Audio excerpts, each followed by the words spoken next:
오늘도 우리 함께 인사 먼저 나눠보시죠. 반갑습니다. 네, 어서 오십시오. 오늘도 우리가 하나님의 말씀 함께 나누고 또 하나님의 은혜를 누릴 때 저와 여러분 가운데 정말 말로 다 할 수 없는 풍성하신 은혜가 넘쳐 흐르기를 간절히 축원합니다. 사실 오늘 말씀은요 18장부터 나눠야 되는데 너무 분량이 많아가지고 중요한 부분만 짧게 읽었습니다. 그래서 말씀은 18장에서부터 계속해서 볼 거예요. 이렇게 저렇게 왔다 갔다 하다 보니까 여러분들 잘 따라오셨으면 좋겠어요. 혹시 성경에서 말씀이 확 눈에 들어오지 않으시면 앞에 있는 그 TV를 보세요. 그러면 말씀들이 계속 나올 거니까.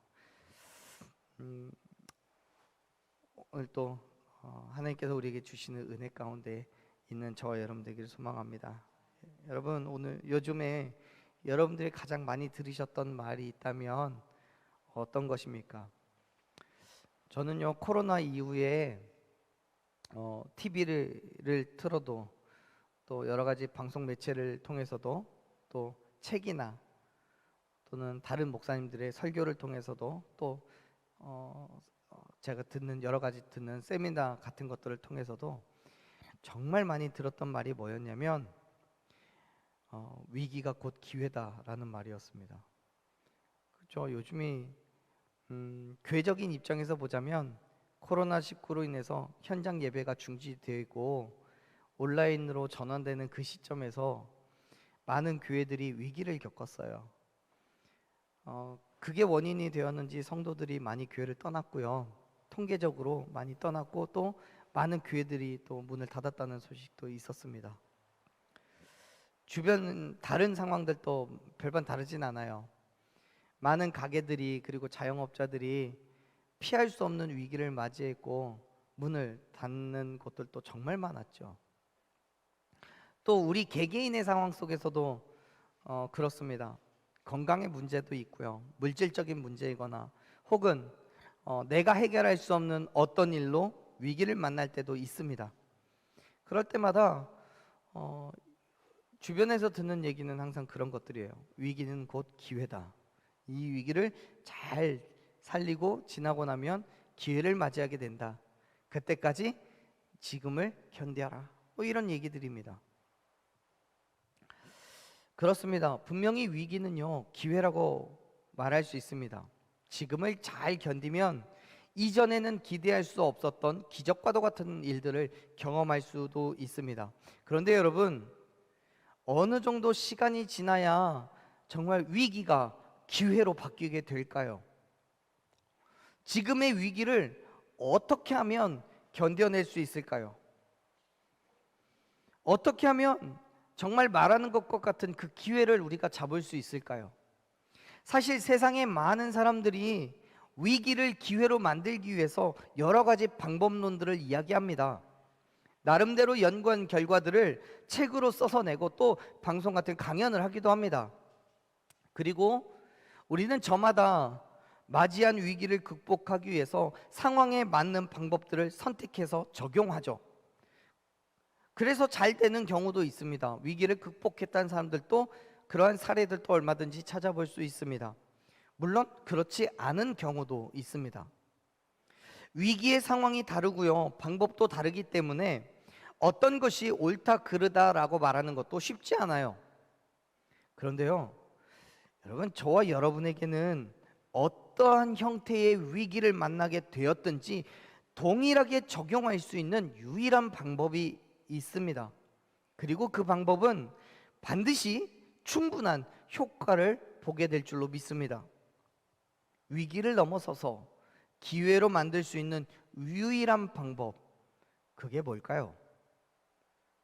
그게 뭘까요?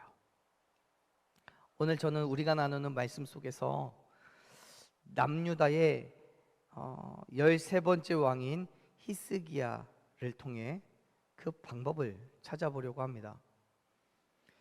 히스기야 왕이 위기를 맞이합니다. 우리가 읽었던 열왕기하 19장 14절 말씀에서 히스기야는 사자를 통해 한 통의 편지를 받게 됩니다. 여러분, 오해하지 마세요. 여기서 사자는 동물 사자 아닙니다. 소식을 갖다 준 사람이죠. 이 사자에게서 편지를 한 통 받습니다. 그 편지의 내용이 그 위에 있습니다. 10절부터 13절까지의 말씀인데요, 우리 먼저 그 말씀을 한번 읽어보겠습니다. 10절부터 13절까지 말씀 같이 읽습니다. 너희는 유다의 왕 히스기야에게 이같이 말하여 이르기를, 내가 믿는 내 하나님이 예루살렘을 아수르 왕의 손에 넘기지 아니하겠다 하는 말에 속지 말라. 여러 왕이 여러 나라에 행한 바 진멸한 일을 내가 들었나니, 내 조상들이 멸하신 여러 민족 곧 고산과 하란과 레셉과 들릴 시란에 있는 에덴 족속을 그 나라들의 신들이 건졌겠느냐. 13절도 한번 읽죠. 함맛 왕과 아르밧 왕과 스발와임 성의 왕과 헤나와 아왕의 왕들이 다 어디 있느냐 하라 하니라. 아멘. 여러분, 지금 상황이 이런 거예요. 아수르의 그때 당시에 왕이 산헤립이라는 왕인데요, 이 왕이 그의 군대 장관인 랍사게가 남유다를 침략하게 됩니다. 그리고 산헤립은 남유다 지역에 있는 립나라는 곳에서 그 성을 차지하기 위한 전쟁을 치르고 있는 거예요. 랍사게는 예루살렘에 있고요, 산헤립은 립나라는 곳에 있습니다. 그러던 중에 이 랍사게가 립나라는 곳에 산헤립을 찾아옵니다. 군대를 다 끌고요. 왜냐하면 그곳에 두로의 왕인 디르하가라는 사람이 구스의 왕인 디르하가라는 사람이 그를 치러 온다라는 소식을 들었기 때문입니다. 림나에 와서 랍사게가 히스기야가 아직까지 항복을 하지 않고 버틴다라는 보고를 하니까 산헤립이 마음이 조급해졌습니다. 그래서 히스기야에게 편지를 보내는 거예요. 항복하라고요. 히스기야를 계속해서 공격하고 또 한쪽으로는 구스의 왕에게 공격을 받고 양면으로 공격을 받는다면 전세가 단숨에 역전될 것을 걱정한 거예요. 이미 주변의 많은 민족들이 아수르의 공격에 무너졌기 때문에 남유다도 반드시 그와 같이 될 것이었고, 그렇기 때문에 그 전에 항복해야 목숨이라도 건질 수 있다라고 종용을 하고 있는 거예요. 그런데 그의 위협이 단순하게 한 민족의 멸망만을 말하는 것이 아닙니다. 우리가 읽었지만요, 10절부터 13절까지의 말씀을 보면 산헤립은 하나님을 비롯하여서 많은 민족이 믿고 있던 그 신들을 이야기합니다. 그들의 신들이, 이방 민족들의 신들이 그 민족을 구원하지 못했던 것처럼 히스기야가 믿고 있는 하나님 또한 예루살렘을 지키실 거라는 말을 믿지 말라는 거예요. 그렇습니다. 지금 산헤립은요, 히스기야의 하나님을 다른 민족들의 우상들과 똑같은 위치에 놓고 보고 있는 거예요. 죽은 신, 아무것도 할 수 없는 신이요. 그렇기 때문에 어떠한 도움도 예루살렘에 줄 수 없다라고 확신하면서 말하는 거예요. 하나님은 결코 나를 이길 수 없다고 말이죠. 사랑하는 여러분, 세상은 끊임없이 우리를 향해서 감당할 수 없는 위협을 합니다. 하나님이 없다고 말하기도 하고요, 하나님은 우리를 도와줄 수 없다고도 말합니다. 아니, 그보다 더욱더 근본적으로 세상을 살아가는 우리에게 세상의 법을 따르지 않으면 안 된다라고 말합니다. 그리고 실제로 세상은 우리에게 여러 가지 모양으로 핍박하고 믿음을 포기하게 해요. 건강으로, 물질로, 환경으로 위기를 가져다주고 당황하며 고통스러워하는 우리를 바라보면서 이렇게 말합니다. 그것 봐, 내 말이 맞지? 네가 교회 다닌다고? 그래, 교회 다니는 건 뭐 괜찮아. 그런데 네가 살아가는 이 세상에는 세상의 법이라는 게 있는 거야. 그걸 따르지 않는다면 지금 너처럼 손해봐야 돼. 어려움을 겪어야 돼. 마음의 평안을 얻기 위해 교회 다니고 싶고, 그래, 교회 다녀. 그런데 세상의 법은 또 그 법대로 따라야 되는 거야. 여러분, 지금 히스기야의 눈앞에 놓여진 이 위기가 어쩌면 우리의 것들과 무게나 형태가 다를 수는 있겠지만 변할 수 없는 한 가지 사실은 이건 위기라는 거예요. 그것도 자기가 선택한 것이 아닌 세상이 그에게 주는 피할 수 없는 위기였던 거예요.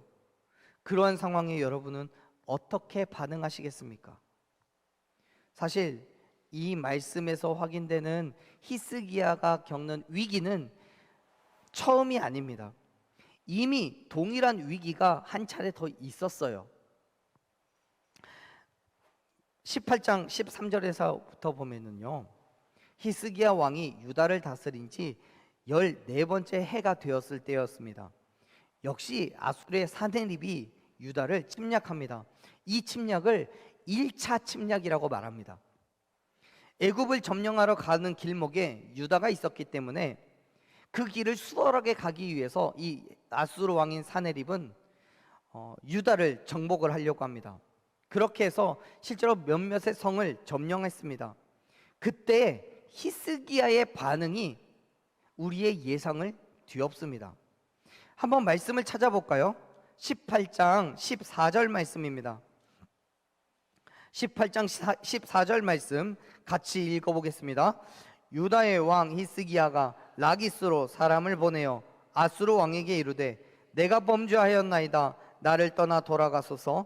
왕이 내게 지우시는 것을 내가 당하리이다 하였더니 아수르 왕이 곧 은 300달란트와 금 30달란트를 정하여 유다 왕 히스에게 내게 한지라. 아멘. 지금 히스기야가요, 어떠한 반응을 보여요? 아수르에게 항복을 했어요. 그들을 섬기지 않은 죄를 범했다라고 스스로 고백했어요. 조공을 바치겠다라고 선언을 해버립니다. 그리고 사네립은 히스기야에게 은 300달란트와 금 30달란트를 요구합니다. 조공으로요. 물론 히스기야는 사네립이 주는 그 위기에 발버둥 한번 쳐보지도 않고 그냥 속수무책으로 당한 건 아니에요. 동일한 사건을 기록하고 있는 역대하 32장의 말씀을 보면 히스기야는 예루살렘을 철저하게 걸어 잠그고 예루살렘 쪽으로부터 사네립의 진영까지 식수나 물자들이 공급되지 않도록 막았습니다. 나름대로 철저하게 공격을 막아선 거예요. 그럼에도 불구하고 히스기야는 아수르에게 항복을 하고 말아요. 사실 성경에서는 어떠한 이유로 히스기야가 항복을 하게 되었는지에 대해서 자세하게 기록하고 있진 않아요. 그런데 분명한 사실은 히스기야는 그의 눈앞에 놓여진 이 위기를 극복하기 위한 방법으로 내 생각, 내 경험을 사용했다는 거예요. 다시 말해서 내 힘으로 아수르로부터 예루살렘을 지켜낼 수 없었기 때문에 지금 이러한 항복과 조공을 바치는 일을 선택한 것이 불가항력적이라고 생각을 했던 거예요. 그렇게 수치와 모멸을 뒤로하고 항복할 수밖에 없었어요. 그리고 아수르의 요구대로 조공을 바치는데요, 가지고 있는 것을 다 털어서 바치고도요 모자랐어요. 그래서 어떡하냐면 그 뒤에 말씀을 보면 15절 16절의 말씀을 보면 여호와의 성전과 왕궁 곳간에 있는 은도 다 내주었고, 16절 보면 여호와의 성전의 문에 있는, 그리고 그가 직접 자기의 손으로 발랐던 기둥에 그 금들까지 다 긁어 모아서 아수르에게 줘요. 여러분, 저는요 이 말씀을 묵상하면서 성경을 아무리 바라봐도 이해할 수 없는 한 가지가 있었어요. 성경에는요 아수르로부터 이런 공격을 받았을 때 히스기야가 기도했다라는 기록이 없는 거예요. 다시 말해서 히스기야는 예루살렘을 지켜내기 위해서 자신의 인간적인 모든 노력은 다했지만 뭐 하지 않아요? 기도 안 했어요. 기도하지 않아요. 그래서 어떻게 돼요? 결국 실패하고 만 거예요. 왜요? 기도하지 않았기 때문에요. 더 이해할 수 없는 거는 히스기야는 왕권을 잡자마자 유다의 종교 개혁을 이끌어서 하나님이 보시기에 정직하게 행했다고 기록될 정도의 왕이었어요. 신실한 왕이었어요. 하나님을 의지하는 사람이었고, 그 전에는 이만한 사람이 없었다라고 하나님께서 선언해 주셨어요. 인정해 주셨던 왕이에요. 그랬던 히스기야가 그에게 닥친 위기의 상황이 되자 기도하지 않아요. 왜요? 18장 7절 말씀을 보면요, 7절의 말씀을 보면 히스기야가 어디로 가든지 형통했다라고 기록하고 있어요. 그래서 아수르를 배반하고 섬기지 않았대요. 오직 하나님을 믿음으로 모든 우상을 버린 거예요. 그렇게 하나님께서 그와 함께 하심으로 모든 은혜와 축복을 받았음에도 불구하고 그는 아수르의 공격에 철저하게 인간적인 마음으로 대응했어요. 하나님을 의지하지 않았어요. 자기가 할 수 있다고 생각했어요. 왜요? 그동안은 형통했으니까, 잘했으니까. 그래서 기도하지 않아요. 너무도 쉽게 아수르에게 항복을 선언하고 조공을 약속을 합니다. 하나님을 의지하면서 버텨볼 생각을 하지도 않아요. 참아내고 견뎌내고 하나님의 역사하심을 기대하지도 않아요. 결국 하나님께 드려졌던 금까지 다 벗겨내서 아수르에게 주는 수치를 경험해야만 했어요. 사랑하는 여러분, 여러분은 위기를 만났을 때 어떻게 반응하십니까? 정말 그럼에도 불구하고 하나님을 의지하고 또 모든 것을 맡겨놓고 계십니까? 지금 여러분에게 평안함이 있고 뭔가 계획안대로 일이 술술 잘 풀려져 가는 것 같아서 정말 내 삶이 형통해서 내게 주어진 그 이 위기 또한 내가 뭔가를 해보면 잘 될 거라고, 잘 해결될 거라고 그렇게 생각되십니까? 히스기야가 그렇게 생각했던 거예요. 여러분, 말씀드렸지만 히스기야는 하나님을 믿는 사람입니다. 하나님을 위해서 있던 상단들을 다 제거하고 우상을 깨뜨려서 하나님을 의지했던 사람입니다. 그럼에도 불구하고 위기의 순간에 하나님을 잊어버렸어요. 여전히 우리에게도요, 그러한 연약함이 있습니다. 우리가 위기를 만났을 때에 하나님께서 우리에게 역사하셨던 그 모든 순간들을 다 잊어버리고 발만 동동 구르며 어찌할 줄 모를 수 있습니다. 누구의 도움을 받을 것인지, 어떻게 해결할 수 있을지 수많은 경우의 수를 머릿속에를 헤집고 돌아다닙니다. 그런데요, 놀랍게도 그 많은 방법들 가운데에 하나님께 기도해야 되겠다는 생각은 들어있지 않아요. 왜요? 지금 우리의 눈에는 하나님보다 세상의 것들이 더 잘 보이기 때문에요. 하나님보다는 세상의 방법들이 훨씬 더 현실 가능성이 있어 보이거든요. 지금까지 내 삶에 형통했던 모든 것들이 내가 해낸 것 같고, 내가 열심히 책상 앞에 앉아 있었더니 성적이 잘 나온 것이거든요. 결국 우리는 하나님이 아닌 세상을 선택하여서 항복을 선언하고 조공을 약속합니다. 그런 사랑하는 여러분, 그것은 결코 완전한 해결책이 되지 않음을 믿으시길 바랍니다. 완전한 해결책이 아니에요. 어느 순간 세상은 우리의 생각을 지배하고 내 남은 믿음까지 싹싹 긁어 포기하게 만들어요. 세상에 쏟아놓아야 된다라고 말합니다. 마치 히스기야가 성전 문에 그리고 기둥에 입혀놓던 금까지 다 벗겨내주었던 것처럼요.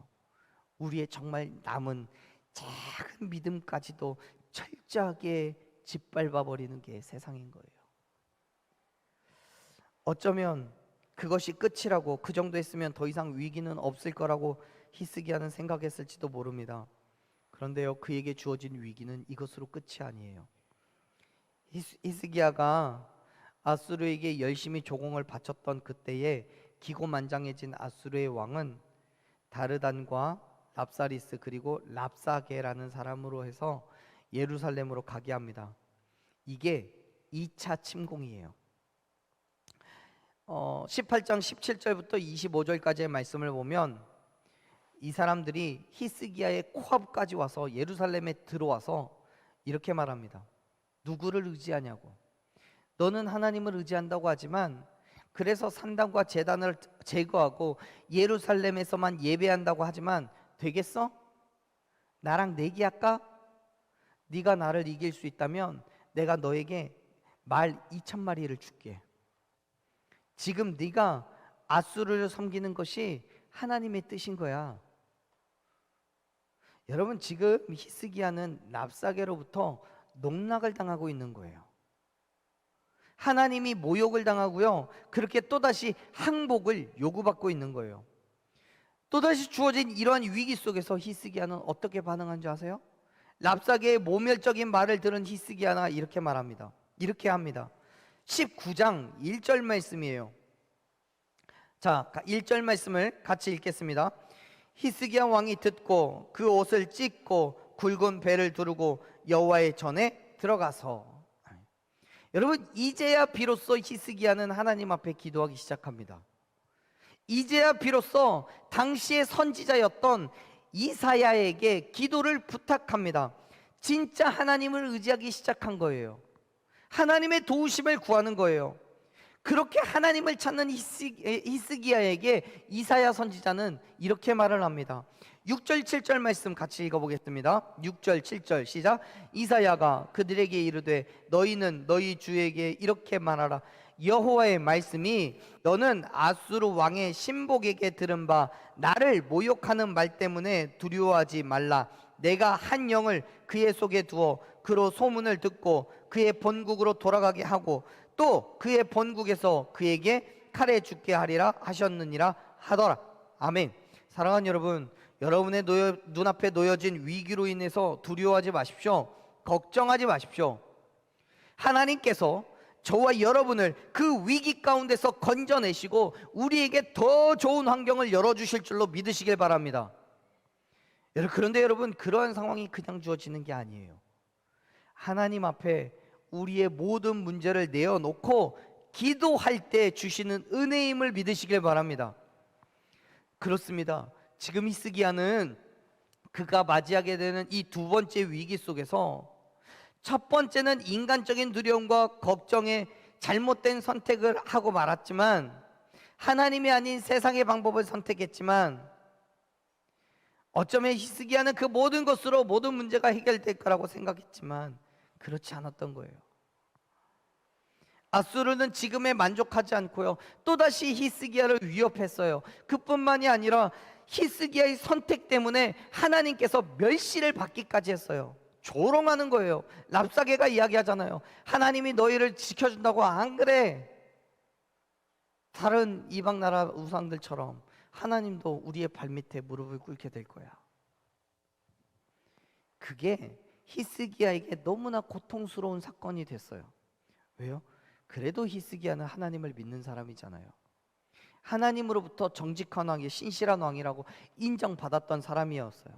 그렇기 때문에 하나님이 이방 민족들에게 멸시를 당하는 게 너무나 괴로운 거예요. 이제서야 자신의 잘못이 무엇인지를 깨닫게 돼요. 3절을 보면 히스기야가 이렇게 탄식을 합니다. 19장 3절 말씀 보세요. 같이 읽어볼게요.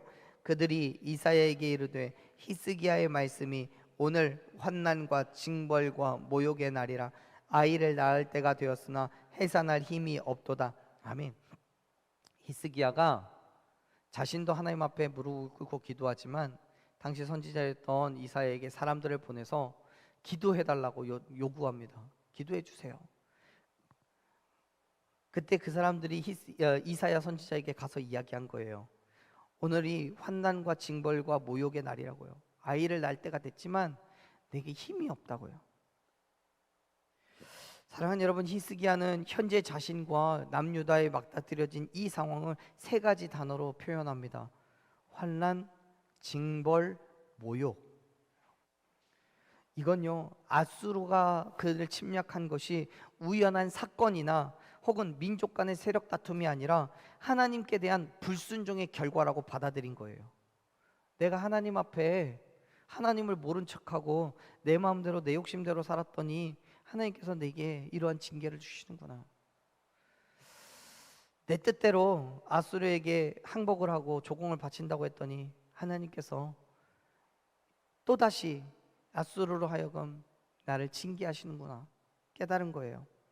사내립이 비아냥거리는 것처럼 하나님께서 그들의 신보다 무능력해서가 아니라 내가 인간적인 잘못된 선택을 함으로써 주어진 징계의 결과라고 받아들인 거예요. 그렇기 때문에 이제 그는 하나님의 적극적인 개입을 소망하는 거죠. 하나님이 아니면 이 위기를 넘어설 방법이 없었어요. 사랑하는 여러분, 여러분은 어떤 위기를 맞이하셨습니까? 아니, 지금은 아닐지라도 언젠가 여러분이 위기를 맞이하게 된다면 기억하십시오. 하나님이 아니면 이 문제를 해결할 방법이 없다는 것을 기억하시기를 바랍니다.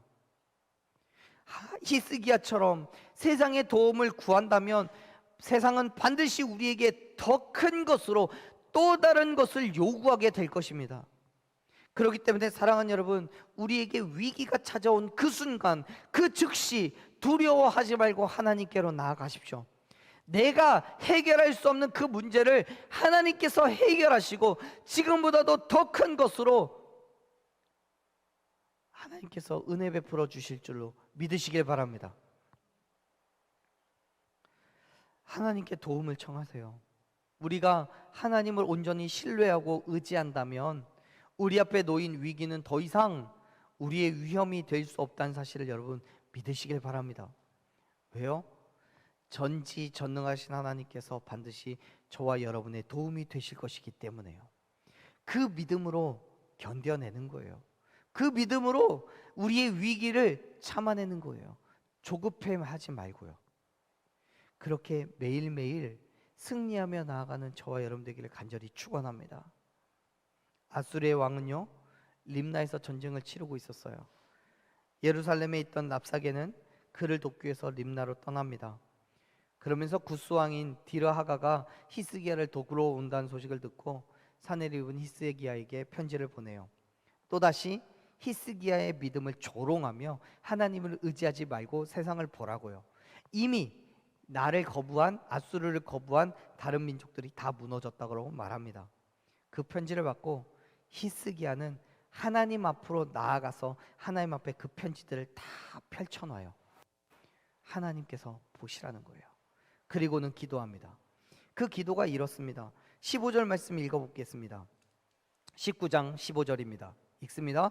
그 앞에 히스기야가 기도하여 이르되 그룹들 위에 계신 이스라엘의 하나님 여호와여, 주는 천하 만국의 홀로 하나님이시라. 주께서 천지를 만드셨나이다. 아멘.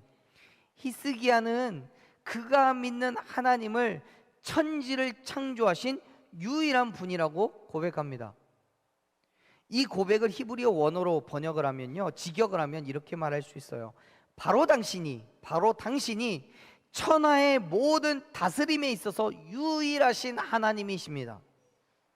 뭔 말이냐면요, 오직 하나님만이 유일하신 신이라는 거예요. 그런데 그 하나님이 유일하신 하나님이 천지 만물을 창조하셨다는 거예요. 그 하나님을 누가 믿어요? 내가 믿어요. 내가요. 사내립의 편지를 보면 다른 민족들과 그들의 신이 아수르 앞에 무너졌다고 하는 거예요. 그런데요, 히스기야는 믿는 거예요. 그들의 신들은 우상이기 때문에 무너질 수밖에 없었던 거고, 이스라엘의 하나님, 유일하신 하나님, 천지를 창조하신 하나님은 결코 무너지지 않는다고요. 믿으시길 바랍니다. 보세요. 17절 18절 보면 이렇게 말하잖아요. 17절 18절 읽습니다. 여호와여, 아수르 여러 왕이 과연 여러 민족과 그들의 땅을 황폐하게 하고 또 그들의 신들을 불에 던져 싸우니 이는 그들이 신이 아니요 사람의 손으로 만든 것 곧 나무와 돌뿐이므로 멸하였나이다. 아멘. 하나님께 말하는 거예요. 하나님, 지금 아수르의 왕의 말이 완전히 틀린 건 아니지요. 맞아요. 그 민족과 그 신들이 다 무너졌어요. 그런데요, 그렇게 무너진 이유가 뭡니까? 그 신들이 사람의 손으로 만든 나무와 돌뿐이기 때문이지 않습니까? 그런데 당신은, 하나님, 당신은 사람이 만든 신이 아니라 홀로 존재하신 유일하신 하나님이심을 내가 믿습니다 라고 고백하는 거예요. 사랑하는 여러분, 오늘 이 믿음이 저와 여러분의 믿음 되기를 간절히 축원합니다. 유일하신 하나님, 지금도 살아계신 하나님, 그 하나님 앞에 우리의 모든 위기의 상황들을 내어놓을 때 모든 문제를 해결하시고 상황을 역전시키시는 하나님을 만나게 될 줄로 믿습니다. 죽은 신, 존재하지 않는 신은 우리를 구원할 수 없어요. 그런데 여러분 보세요. 히스기야는 자신이 믿는 하나님은 살아서 역사하시는 하나님이라고 고백하잖아요. 16절 말씀 봐보세요. 그렇게 말하죠. 여호와여 귀를 기울여 들으소서, 여호와여 눈을 떠서 보소서. 또 19절에서도 말합니다. 19절 뭐라고 얘기해요? 이제 우리를 그의 손에서부터 구원하여 주시옵소서. 이스라엘의 하나님, 유일하신 하나님, 천지를 창조하신 하나님은요, 귀를 기울여서 우리의 간구함을 들으시는 분이십니다.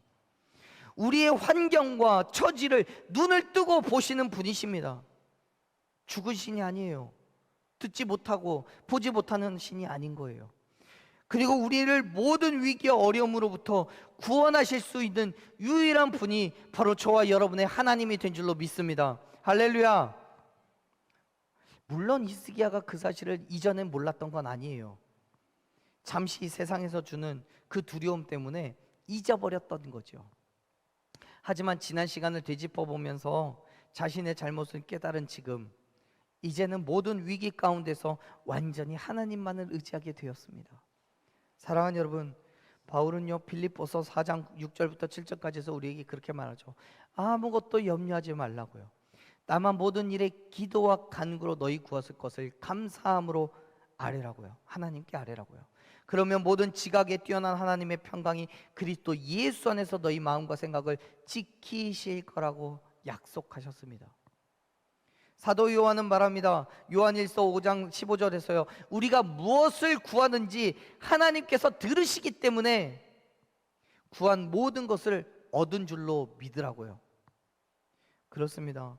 우리가 구하는 모든 것들은 받은 줄로 믿으십시오. 문제는 정말 우리가 구하고 있느냐는 거예요. 어떤 위기를 만나게 되었을 때 우리가 기도하냐는 거예요. 히스기야가 자신 앞에 놓여진 그 위기 속에서 살아계신 하나님을 의지하며 구했던 것처럼, 사랑하는 여러분, 우리 앞에 놓여진 위기 속에서 하나님을 의지하며 구하십시오. 지금도 살아계신 하나님께 기도하십시오. 바울은 로마서 12장 12절에서 환난 중에 참으며 기도에 항상 힘쓰라고 권면합니다.